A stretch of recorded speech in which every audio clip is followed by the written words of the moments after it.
Après les retraites et l'électricité, le gouvernement envisage de revenir en arrière sur les allègements de charges. Le texte du budget qui prévoyait d'alourdir le coût du travail sur les plus bas salaires.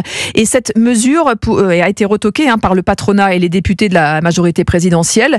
Conséquence, Margot Faudéré, désmicardiser la France. Le projet a du plomb dans l'aile.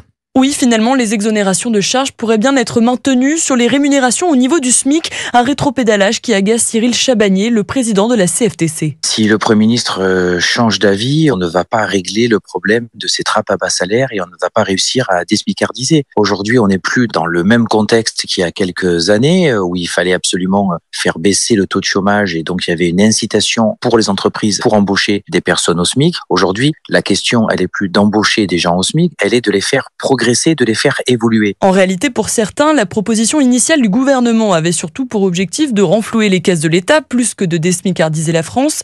Les discussions qui reprennent en ce moment entre parlementaires pourraient donc être l'occasion d'y réfléchir vraiment, estime Antoine Bozio, directeur de l'Institut des politiques publiques. Le débat, c'est de comment faire en sorte de favoriser plus la dynamique salariale, c'est-à-dire de favoriser les hausses de salaire lorsqu'on progresse dans la carrière salariale. Pour le moment, rien n'est acté. Le gouvernement espère trouver un compromis dans les prochains jours. Margot Faudéré du service économique d'Europe 1.